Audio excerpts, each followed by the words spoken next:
Buenas noches. Gracias por permitirme llegar hasta sus hogares con este mensaje importante para todos nosotros. Más ahora que nos encontramos en la emergencia más grande que ha enfrentado el mundo entero en los últimos 100 años.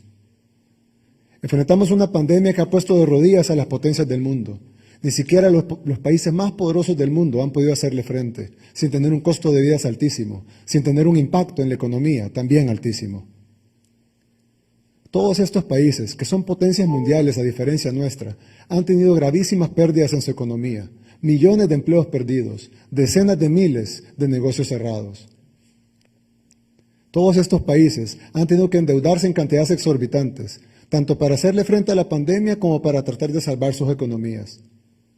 Y a pesar de todo esto, a pesar de billones de dólares prestados, a pesar de que ellos mismos pueden imprimir sus monedas, y a pesar que sus economías son robustas y gigantescas, no lo han logrado. Y a muchos economistas advierten que los efectos económicos de la pandemia serán mucho más devastadores a nivel mundial que la Gran Depresión de los años 30 del siglo pasado. Pero hay algo que preocupa mucho más, y es la cantidad de muertos, las imágenes de los hospitales, que no es necesario volverlas a poner. Los muertos tirados en las calles. Llevamos 316.660 muertos a nivel mundial, en cifras oficiales. La gente haciendo cola afuera de las clínicas, afuera de los hospitales pidiendo ayuda, pidiendo que los atiendan, ahogándose en la acera porque simplemente el hospital ya está rebalsado. Ya se llenaron las camas, los sofás, las sillas, el suelo, los pasillos, ya se llenó todo y solo queda esperar afuera, en la acera, agonizando. Estas imágenes las hemos visto, no en uno, sino en prácticamente todos los países del primer mundo, todos los países desarrollados, con sistemas de salud envidiables, sistemas de salud universal que han estado preparándose en los últimos 50 años, los mejores del mundo, sin duda alguna. Todos ellos han sucumbido estrepitosamente al pico de esta pandemia. Pero también hemos visto cómo muchos de estos países han logrado aplanar la curva, han logrado bajar las muertes, han logrado bajar los contagios diarios, pero lo han logrado después de decenas de miles de muertos y después de confinamientos y cuarentenas extremas, largas, rígidas e implacables. En todos estos países se han cerrado los negocios, se ha paralizado la economía, la gente se ha quedado en casa obligatoriamente, mientras el gobierno no les ha dado una solución para su pago de luz, de agua, de cable o de internet. Los gobiernos no les dan bonos a los más pobres, no congelan los pagos a los bancos, ni las hipotecas, ni las tarjetas de crédito. Simplemente les han dicho quédese en casa, es una orden. Aún así, no han podido parar las decenas de miles de muertos en cada país, mucho menos el descalabro total de estas economías que nuestros países siempre han envidiado, que durante décadas nuestra gente ha emigrado a ellas porque eran y siguen siendo mejores que la nuestra, porque son países ricos y los nuestros son países pobres. Pues ni con toda esa riqueza, ni con toda esa robustez de sus sistemas económicos, de poder imprimir sus monedas, de poder prestar billones de dólares o billones de euros, de tener los mejores sistemas de salud, equipos y hospitales del mundo, ni con todo eso han podido hacerle frente al pico de la curva del COVID-19. Lo peor es que la mayoría de esos países, luego de largas y estrictas cuarentenas, luego de destruir sus economías, luego de perder decenas de miles de personas, han logrado bajar la curva y algunos haciendo aperturas graduales de sus economías. Para tratar de detener una parte de la caída, para tratar de detener una parte del desempleo y que no llegue a niveles históricos, tratar de salvar las cadenas de producción de alimentos y pensar en algún día volver a tener lo que tuvieron. Que las aerolíneas vuelvan a volar, que el turismo, un ingreso tan vital para muchos de estos países, vuelva a florecer. Pero a medida que algunos de estos países van reabriendo, se están dando cuenta que se está generando otro pico de la curva. Algunos científicos y epidemiólogos, los más famosos del mundo, están alertando que este segundo pico de la curva viene y que este rebrote podría ser incluso más fuerte que el primero, costando más vidas humanas, obligando al cierre de la economía otra vez. Esta segunda vez traería efectos tan devastadores a la economía mundial que los expertos ni siquiera se atreven a hacer cálculos. Algunos, los más aventurados, ya incluso hablan de nuevos sistemas económicos y de intercambio mundial. Otros, los más positivos, hablan de años enteros de recuperación económica, años que tardará el mundo en volver a como estaba antes de la pandemia. Pero esta no es una pandemia del primer mundo. Primero fue en Asia y Europa se confió. Cuando entró en Italia, los demás países europeos pensaron que no les pasaría a ellos. Luego la curva crecía en España y pensaron que ahí se quedaría, pero luego atacó a Alemania, a Francia, al Reino Unido, etc. Países que siempre han sido ejemplo en el mundo en la atención de salud, como Suecia o Bélgica, también fueron puestos de rodillas por esta pandemia. De hecho, Suecia o Bélgica son ahora dos de los países con más casos per cápita en el mundo. Entonces se pensó que podía ser una epidemia que más que todo atacaría a Europa. Luego, cuando Estados Unidos se volvió el epicentro, del mundo, con más de 90,000 muertes confirmadas, no solo en los Estados Unidos, sino que muchas muertes de estos fueron compatriotas nuestros. Más de un centenar de compatriotas nuestros fallecieron en Estados Unidos a causa del COVID-19. Hasta entonces, los más escépticos y los que nos llamaron alarmistas, cuando cerramos el ingreso de Italia y España, cuando solo tenían 1,000 casos de contagio, no 1,000 muertes, 1,000 casos de contagio, menos de lo que nosotros tenemos ahora, empezaron a comprender ellos mismos la magnitud de esta pandemia. Cuando cerramos la entrada a estos países por tener menos contagios de los que ahora tenemos nosotros, nos llamaron alarmistas. Pero estoy seguro que hasta ellos, en este momento, entendieron la gravedad del problema global contra el que todos los países se están enfrentando. Ahora imaginen ustedes tener la responsabilidad de dirigir nuestro país. Mientras ven cómo estas potencias caen, mientras ven videos del clamor de los doctores y el personal de enfermería, clamando por ayuda, llorando porque no pueden hacer más, muchos contagiándose, algunos de ellos falleciendo. Imaginen ver a Nueva York, la capital del mundo, como la llaman algunos, construyendo fosas comunes en una isla porque ya no tiene espacio en sus cementerios, que los hospitales de una sola ciudad sacan un cadáver cada 7 minutos, uno cada 7 minutos, en la capital del mundo. Imagínense que conocen, como la mayoría del pueblo lo sabe, cómo nos dejaron nuestro sistema de salud, con hospitales cayéndose, infraestructura vencida desde hace décadas, hoyos tapados con láminas, UCIs en el aislamiento necesario y con aires acondicionados inservibles. Imagínense saber que el país que gobiernan solo tiene 80 unidades de cuidados intensivos, de las cuales solo sirven 30, y que esas son las herramientas para enfrentar esta pandemia. Lo que hoy estoy diciendo es una realidad irrefutable, que ni siquiera los que gobernaron este país podrían negar. ¿Acaso alguien piensa que nos irá mejor que España, que Italia, que Alemania, que el Reino Unido, que Francia? ¿Acaso alguien piensa que nos irá mejor que Estados Unidos? ¿Qué decisiones tomarían? ¿Abrir la economía gradualmente cuando ni siquiera hemos llegado al pico de la primera curva? ¿Eso harían? Porque si eso hicieran, déjenme decirles que los muertos serían muchísimos más, como ya lo son en México, en Brasil, en Perú, en Panamá y prácticamente todos los países de Latinoamérica. Y recordemos que a diferencia de Estados Unidos y Europa, no solo tenemos un sistema de salud miles de veces más débil, sino que además esos países ya pasaron la primera ola, y ya sufrieron esas decenas de miles de muertos. Nosotros aún no, Latinoamérica aún no. No es tiempo de abrir, por más que griten los empresarios, no es tiempo de abrir. Sé que para muchos es duro escuchar estas palabras, sé que muchos están preocupados por sus empleos o por sus negocios, algunos pequeños negocios. No todos los empresarios son grandes millonarios, muchos van pagando con dificultades la planilla, el alquiler o los recibos. Conozco empresarios que tienen incluso más difícil que algunas personas con un empleo seguro, lo sé. Muchos abrieron sus empresas con grandes sueños y muchos están viendo sus sueños, al menos temporalmente, en pausa. Otros piensan que los sueños están truncados, que sus negocios cerraron para siempre. A esos empresarios, a los trabajadores que han perdido o temen perder su empleo, a los que no tienen que comer, a los que se les acabaron sus ahorros, a los que están viviendo con la tarjeta de crédito o con la remesa, que cada vez es menor, a los trabajadores del sector informal, que iban día a día trabajando de sol a sol para llevar el sustento de un día o tal vez de 2, que con lo que pagaban al usurero y luego al extorsionista tal vez les quedaba lo suficiente para comer y para volver a comprar mercadería, para el día siguiente volver a trabajar de sol a sol para que se repita el mismo ciclo de trabajo, sin fin y pobreza de siempre. A todos ellos, a todos los que están sufriendo, quiero plantearles 3 puntos. El primero, el más importante para mí, requiere que hagamos este ejercicio. Le pido que por favor cierre los ojos. Ciérrelos. No tenga vergüenza de quien esté a la par. No es menos hombre, menos fuerte por tener un momento de humildad y de reflexión. Ciérrelos. Ahora piense quién es la persona que más quiere en este mundo. Puede ser su papá, su mamá, su hermano, su hermana, su hijo, su hija, su abuela, su abuelo, su novio, su novia, su esposa, su pareja. Piensa en esa persona que más quiere en el mundo. Ahora, piensa en esa persona ahogándose afuera de un hospital, sin poder ser atendido, sin poder respirar, porque no hay un ventilador disponible en una UCI. Ahora piense, perder a esa persona y lo que significaría su vida perdiendo a esa persona. Ahora piense, ¿cuánto pagaría porque eso no sucediera? ¿Qué daría? ¿Daría sus ahorros? ¿Toparía su tarjeta de crédito? ¿Cerraría su negocio? ¿Qué daría a cambio de no perder a esa persona? Ya pueden abrir los ojos.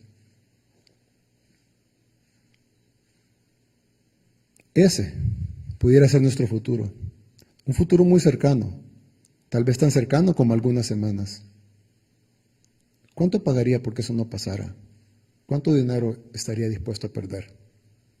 ¿Qué haría? ¿Qué daría a cambio? Pero ya es demasiado tarde, ya no hay nada que se pueda hacer con su dinero. Su ser querido se ha ido, al menos de esta vida.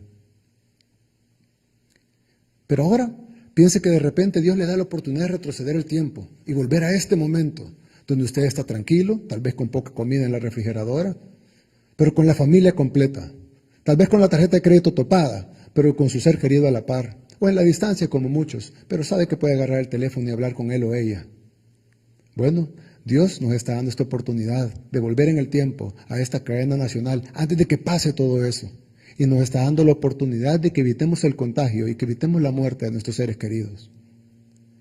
Pero hoy por hoy, solo hay una forma de hacerlo, quedándonos en casa. Este es el segundo punto que quiero compartir con ustedes. Muchos dicen que tenemos que salir ya, porque el virus vino para quedarse y que no podemos pasar encerrados para siempre, que hay que ganar inmunidad colectiva, lo que significa la pérdida de decenas de miles de salvadoreños. Dicen que no hay otra opción, yo estoy seguro que sí. Hasta ahora, la única forma de combatir eficazmente el virus es no contagiándose, quedándose en casa. Los científicos aún no encuentran otra, pero yo espero que lo hagan pronto. No tiene que ser una vacuna como muchos piensan. Con un tratamiento decente que minimice los efectos de la mortalidad, sería algo que cambiaría totalmente este análisis que acabamos de hacer. Y hoy sabemos mucho más de lo que sabíamos hace 2 meses. Hace apenas 2 meses pensábamos que esta enfermedad solo afectaba a adultos mayores, que era peligroso tomar antiinflamatorios y anticoagulantes, que era una enfermedad eminentemente respiratoria. Ahora sabemos que no es así, que no solo ataca a mayores, sino a todos, que los antiinflamatorios no solo no son malos, sino que son vitales para combatir la enfermedad, que los anticoagulantes son esenciales para los pacientes graves, que si bien es una enfermedad respiratoria, también es una enfermedad inflamatoria y coagulatoria.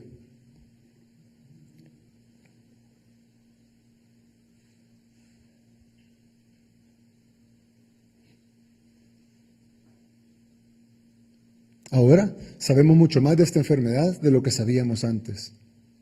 Y eso nos da una esperanza que dentro de ¿qué sabremos mañana? ¿Qué sabremos dentro de 3 días? ¿Qué sabremos dentro de 1 semana? ¿Dentro de 15 días? Yo sí tengo fe que vamos a encontrar que los científicos, que Dios va a ocupar a la mente y las manos de nuestros científicos, de nuestros médicos, de nuestros laboratoristas, de nuestros farmacéuticos, para encontrar una cura, un tratamiento, un suero con anticuerpos, algo, un tratamiento decente, un tratamiento que baje la mortandad.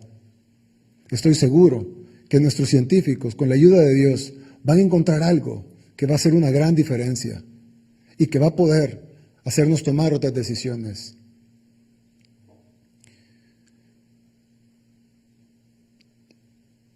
¿Qué sabremos mañana que no sabemos hoy? Yo soy optimista. Sé que Dios nos dará la solución, nos dará una cura, algo que frene o al menos lleve al mínimo esta enfermedad. Tengo fe que así será y nuestro país debe tener fe también. Si no pasa, entonces habrá tiempo para evaluar opciones. No estamos cerrados a ellas. Hemos llamado al diálogo, no ahora, sino desde el principio, y lo seguiremos haciendo. Lo hicimos ayer sábado, hoy domingo, y en este momento a una convocatoria a todos los otros poderes del Estado para que nos reunamos y lleguemos a un acuerdo, a puerta abierta, en pro de los salvadoreños.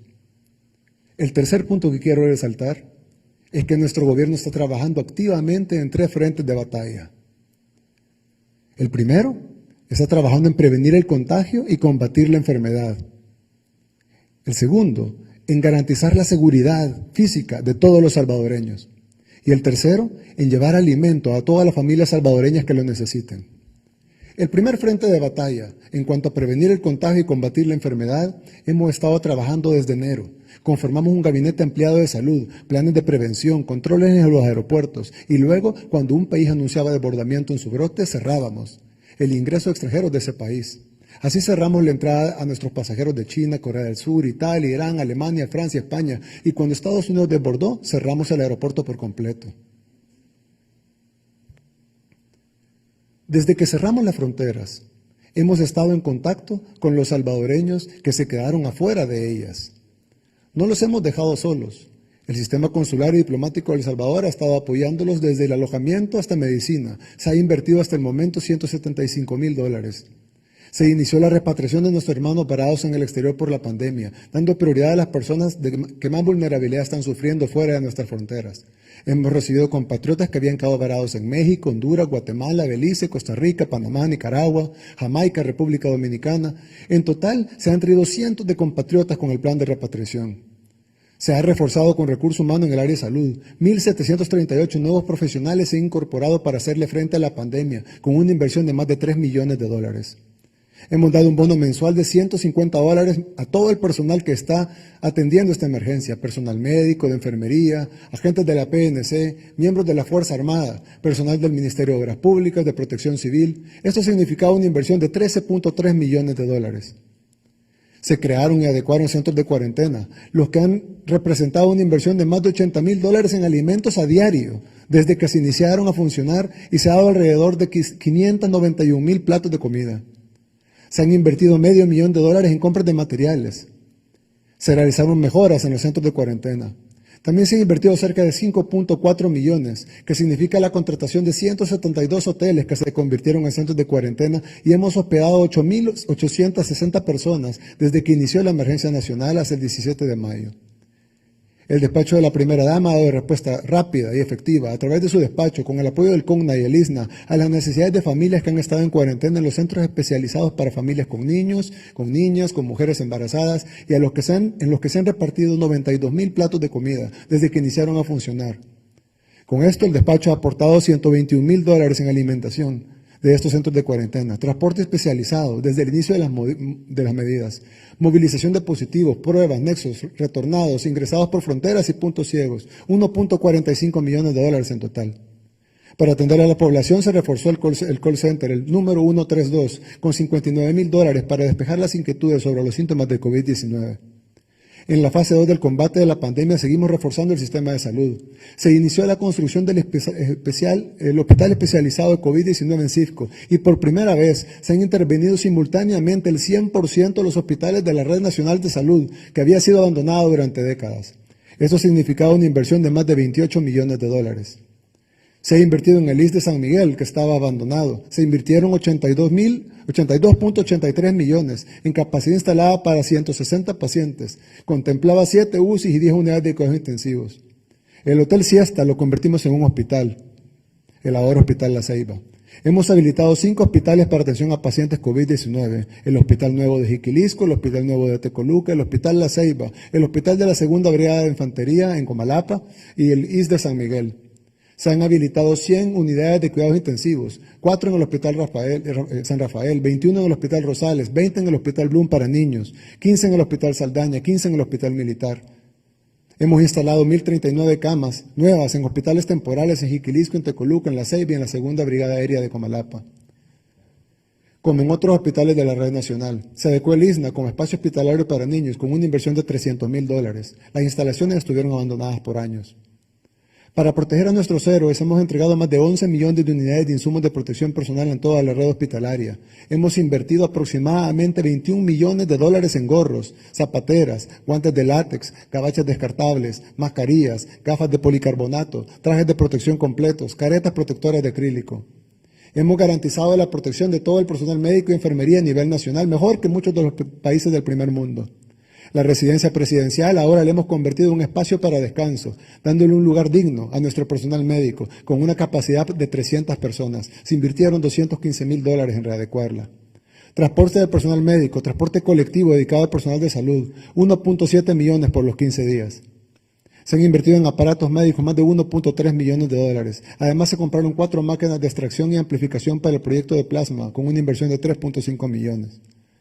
En medicina para COVID se han invertido un total de casi 575 millones en acitromicina y en hidroxicloroquina. Hemos realizado un total de 55,000 pruebas de COVID, por lo que tenemos una de las tasas de pruebas más altas por millón por habitantes en la región, con 8.592 pruebas por millón de habitantes.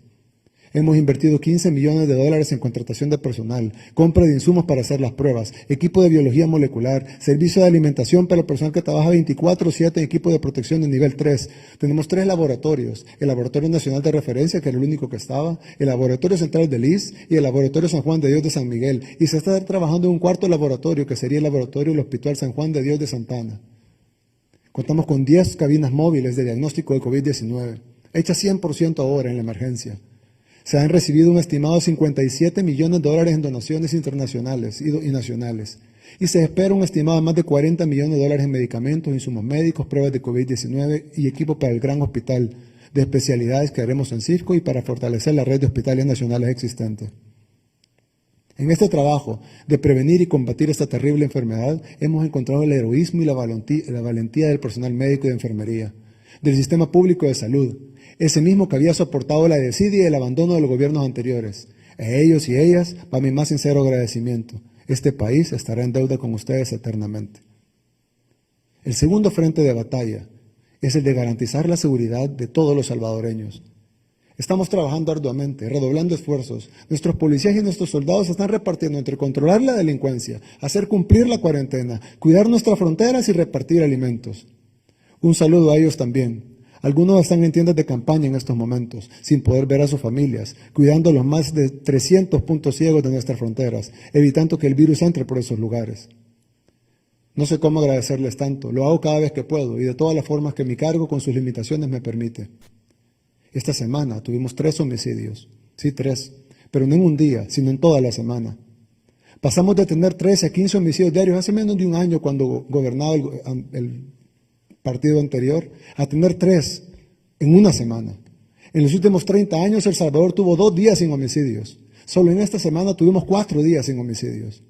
También se han reducido grandemente las desapariciones forzadas, los robos, asaltos y otros delitos. Algunos dirán que es por la cuarentena, pero en muchos otros países la cuarentena ha hecho que los homicidios crezcan. De hecho, en otros países la delincuencia se ha desbordado,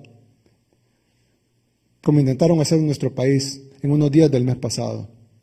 Pero gracias a Dios podemos pensar que mayo será el mes más seguro de nuestra historia, si Dios permite que sigamos controlando la delincuencia como lo hemos venido haciendo hasta hoy. El tercer frente de batalla es el de garantizar la alimentación de nuestro pueblo.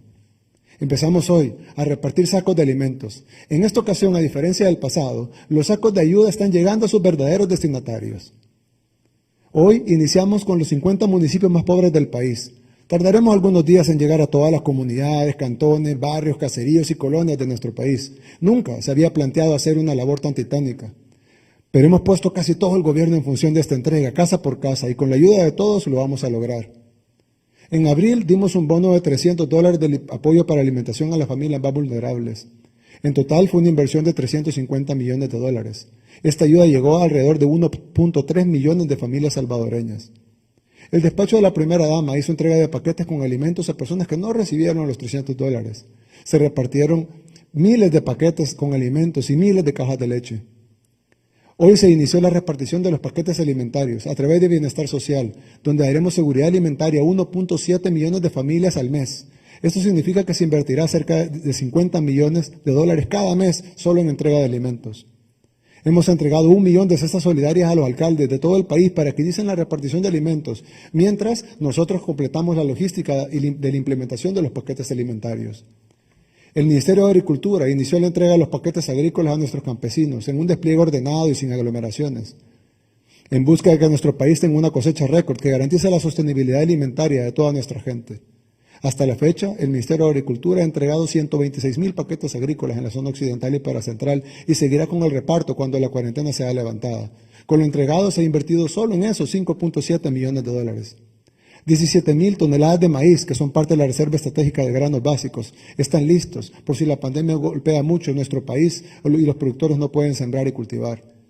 Se fijaron los precios máximos de productos de la canasta básica y de los insumos de limpieza, como alcohol, gel y mascarillas. La Defensoría del Consumidor ha realizado 880 inspecciones y se tiene trámite de sanción a 71 negocios que habían subido los precios. De esta manera, el gobierno garantizará a la población 3 cosas fundamentales: la salud, la seguridad y la alimentación. Tener esas 3 cosas seguras en tiempo de pandemia es tener mucho, no es tener poco. Con la economía será mucho más difícil. Sin embargo, ya iniciamos con las primeras 30 medidas económicas que lanzamos hace 2 meses. Muchos ya las toman por sentado, pero este es el único gobierno en el mundo que ha hecho esto. Invertimos 50 millones al mes durante el tiempo que dura la pandemia para entregar los 1.7 millones de paquetes alimentarios mensuales a los afectados. Cada paquete contiene más de 30 libras de alimentos. Entregamos el bono de $300 al 1.3 millones de familias. Entregamos el bono de $150 mensuales a los trabajadores del gobierno que están en primera línea combatiendo directamente esta pandemia.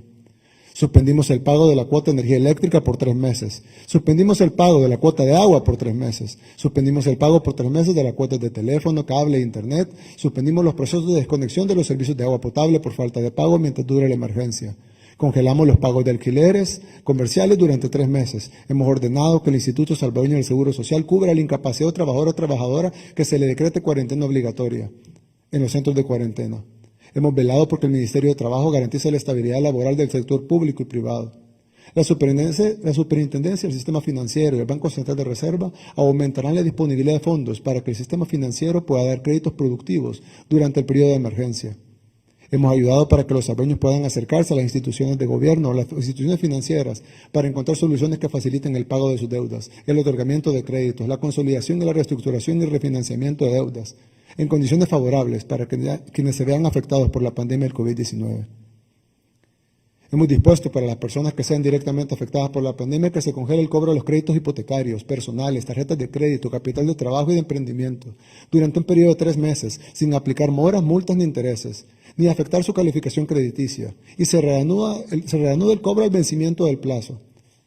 Para las personas directamente afectadas por la pandemia se suspenden los pagos de créditos de las casas comerciales por 3 meses. Estas cuotas, así como las demás, se diluirán en los meses que falten para que el crédito o el financiamiento termine, sin intereses ni moras y sin afectar su calificación crediticia. Por ejemplo, si un crédito dura 5 años y ya pagó 4, las personas naturales y jurídicas con dificultades de pago de primas de seguro derivado de la pandemia no perderán cobertura de seguro durante el periodo de emergencia.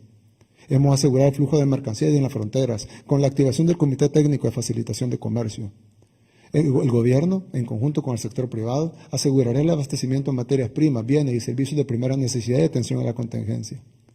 Para no interrumpir las compras desde el exterior de bienes de bajo valor, se aprobó la Ley de Compras en Línea. Se amplió el pago para el pago de impuestos sobre la renta del ejercicio fiscal 2019 hasta por 30 días sin intereses, ni multas, ni recargos.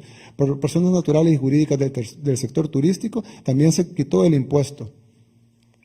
Se amplió el pago de impuestos sobre la renta correspondiente al ejercicio fiscal para todas las personas naturales y jurídicas que tengan pago hasta de $5,000. Además, se otorgarán hasta 8 cuotas sin intereses ni recargos. Se suspendió la contribución especial por turismo del 5% por 3 meses. Se amplió el plazo para realizar el pago de impuestos sobre la renta de los meses de marzo, abril y mayo y se otorgarán hasta 6 cuotas sin intereses ni recargos. Se realizará exención de impuestos para las donaciones dirigidas al sector público encaminadas a atender la emergencia. La Defensoría del Consumidor y el Ministerio de Agricultura establecieron los precios máximos de la canasta básica para garantizar la alimentación de las familias salvadoreñas y seguirá realizando proactivamente sondeos de precios y verificación de inventarios para tomar las medidas oportunas. Se ha garantizado el abastecimiento de granos básicos para afrontar las necesidades alimentarias durante el periodo de emergencia, a través de disposiciones decretadas por los Ministerios de Agricultura, Economía y Hacienda. Se ha incrementado en 30% la entrega de paquetes de granos básicos para garantizar el cultivo de 135,000 manzanas de maíz y frijol. Se identificaron los recursos dentro del presupuesto 2020 y se ha reasignado eficientemente el gasto público para la atención de la emergencia. Asimismo, se destinarán las fuentes de financiamiento que aseguren la cobertura de dichas necesidades. Se están gestionando $2,000 millones para fortalecer el Fondo de Emergencia, Recuperación y Reconstrucción Económica. Del fondo se destinarán 80 millones para el sector agropecuario y asegurar la seguridad alimentaria. refinanciamiento de letras del Tesoro emitidas, trasladando deuda de corto plazo a largo plazo, para inyectarle liquidez al sistema financiero y poder afrontar el desequilibrio económico de la población. El bono de los $150 a las personas de las instituciones del gobierno que trabajan en esta crisis, personas que arriesgan su vida durante esta emergencia en primera línea. Se lanzará una estrategia para el incremento de la inversión pública a través de la construcción de vivienda e infraestructura para el desarrollo local de los 262 municipios del país. Y dicen que no estamos trabajando por la economía.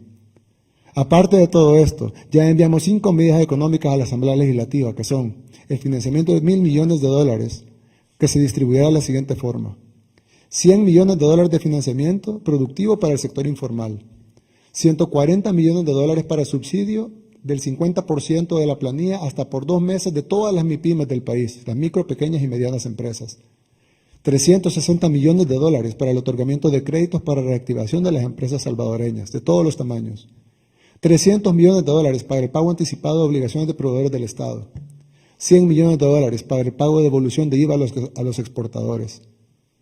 A pesar de todo esto, las dos fuerzas políticas más grandes de la Asamblea, Arena y el FMLN, que perdieron el gobierno en las elecciones pasadas luego de 30 años en el poder, aún conforman una gran parte de en el último reducto que les queda, la Asamblea Legislativa.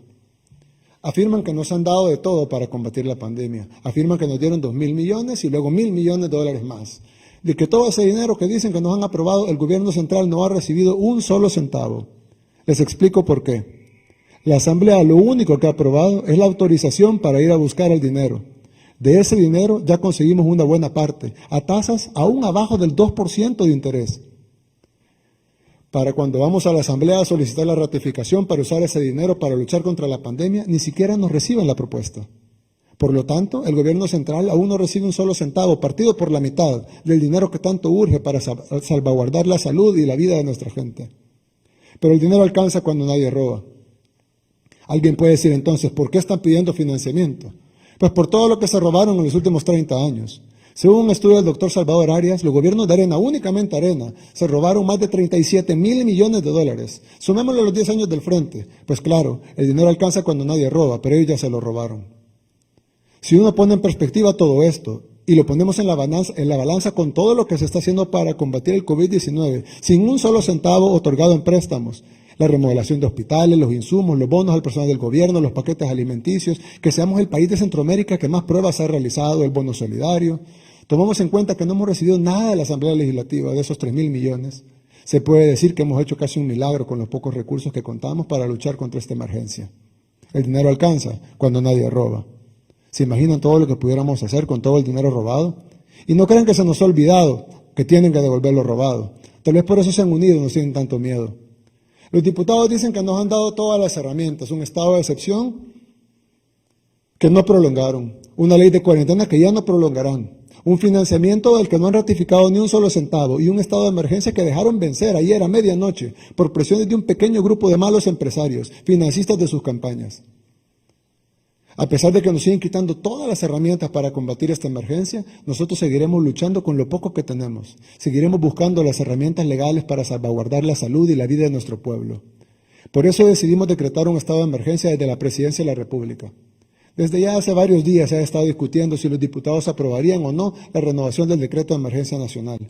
Sabían que vencía ayer a las 12 de la noche, sabían que la emergencia real continúa, no solo en nuestro país, sino que a nivel mundial. Sabían que necesitamos esas herramientas para combatir la pandemia. Sin embargo, la mayoría de diputados decidió no renovarla. No la renovaron, a pesar de que todos los países del mundo han declarado estado de emergencia para luchar contra el COVID-19. El Salvador se convertiría, según la mayoría de diputados, en el primer país del mundo que mate el coronavirus por decreto legislativo, al declarar que no estamos en emergencia nacional. Ahora dicen que lo que estamos haciendo es inconstitucional, que un presidente no puede decretar emergencia, aun cuando los diputados se nieguen a hacerlo, aun cuando todos los expresidentes lo han hecho. ¿Qué nefasto precedente dejarían si nos quitan esa herramienta, tal como nos quitaron las demás? La próxima vez que hay una tormenta, un huracán, un terremoto, una erupción volcánica, otra pandemia, el Ejecutivo no podrá decretar emergencia, porque debe esperar a la siguiente plenaria a ver si los diputados lo aprueban. No hace falta tener mucho sentido común para entender que lo que pretenden hacer es ridículo. Pero sí, esta es la clase política salvadoreña, defendiendo su último reducto de poder, que empezaron a perder desde el 1 de junio del año pasado. A ellos les recuerdo el mensaje que dimos como pueblo en la toma de posesión. Nuestro país va a avanzar, no existe ninguna duda de eso, porque cada uno de nosotros se encargará de que se haga realidad. Los 10 millones de salvadoreños que viven dentro y fuera de nuestro El Salvador, empujaremos todos juntos hacia adelante. Se acabaron los tiempos donde un grupo jalaba para la izquierda y otro jalaba para la derecha. Los lados se acabaron. Ahora todos juntos vamos a empujar hacia el futuro. También les recuerdo el juramento que hicimos como pueblo el 1 de junio de defender el amplio mandato que tenemos para cambiar este país. De no dejar que los mismos de siempre nos condenen a lo mismo de siempre. Que no digan que hoy cambiaron y que hoy van a hacer las cosas distintas. Ellos no cambiarán y el pueblo eso lo sabe. Ese día juramos trabajar todos para sacar nuestro país adelante. Ese día juramos defender lo conquistado el 3 de febrero. Ese día juramos que cambiaríamos nuestro país contra todo obstáculo, contra todo enemigo, contra toda barrera, contra todo muro. Nadie se interpondrá entre Dios y su pueblo para poder cambiar El Salvador. Nos han quitado todas las herramientas para combatir esta pandemia. De todas maneras, vamos a seguir luchando debido a ese juramento que hicimos en la toma de posesión. Por más difícil que sea, por más barreras que nos impongan, por más difícil que se vuelva la situación, cueste lo que cueste, su presidente luchará junto a ustedes. Que Dios nos ilumine, que Dios nos bendiga y que Dios bendiga El Salvador. Buenas noches.